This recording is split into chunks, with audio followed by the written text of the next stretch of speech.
Queen's Gambit declined, Semi-Slav defense, accelerated, Noteboom, Abraham's variation, 8.xc39.bxc3C XB510.b3BB711.bxc4B412.bb2NF613.BD714.00. Sudden a close game that was lost by a mistake. White really outplayed Black in that one. Both players had an amazing opening.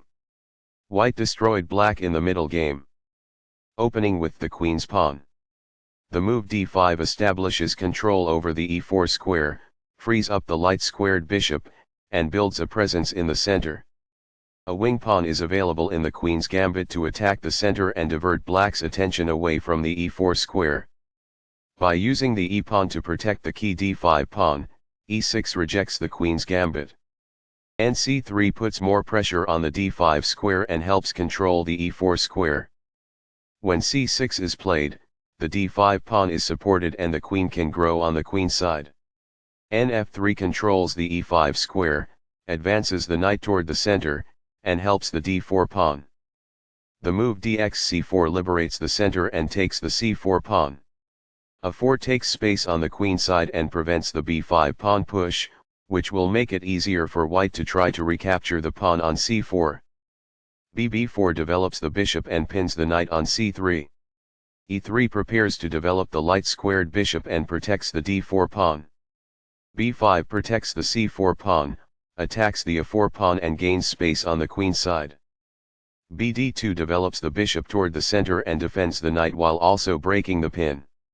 a5 gains space on the queen side and protects the bishop. axb5 captures the pawn and opens the a-file. bxc3 captures the knight, removing the defender of White's b5 pawn. bxc3 recaptures the bishop and adds a defender to the pawn on d4. cxb5 recaptures the pawn and protects the c4 pawn. b3 attacks the pinned c4 pawn. Fianchetto move bb7 places the bishop on the long diagonal. bxc4 captures the pawn and opens the b-file. b4 attacks the bishop, creates a passed pawn and keeps the b-file semi-closed.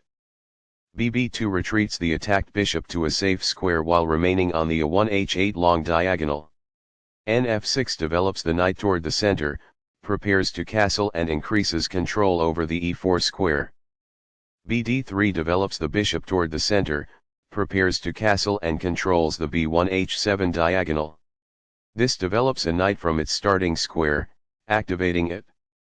Castling gets the king to a safer square, out of the center of the board, while also developing a rook. Castling kingside tends to be safer because the king is further from the center. It is the last book move. The game was close to balanced, but now Black is worse. It is a mistake. A very strong play. It is excellent. White had the advantage at first, but now they are in the lead. It is incorrect. Perfectly on point. It is ideal. The passed pawn moves towards its goal. This threatens to kick a bishop. It is good. This prevents an assault on a pawn that may have been taken. It is ideal. The knight can now control more squares as a result. That's good. A knight is pinned as a result, which limits its movement. It is ideal. This defends the attacked knight. It is good. This offers to exchange pieces of equal value. It is best. While not a mistake, that is also not the wisest course of action. That's good. This reveals an assault and puts a pawn in danger. It is ideal.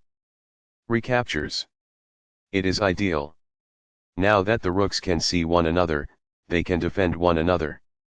That's good. This deters an assault on a pawn that is weak. That's good. This moves the bishop to safety. It is best. A passed pawn is pushed by this. It is quite good. That is a logical response. It is quite good. Castling gets the king to a safer square, out of the center of the board, while also developing a rook. Castling to the same side of the board as the opponent avoids some of the attacking associated with opposite side castling. It is best. This is how you take the pawn. It is ideal. That's fine. It is good. This wins a knight. It is best. Sudden a close game that was lost by a mistake. White really outplayed black in that one. Both players had an amazing opening. White destroyed black in the middle game.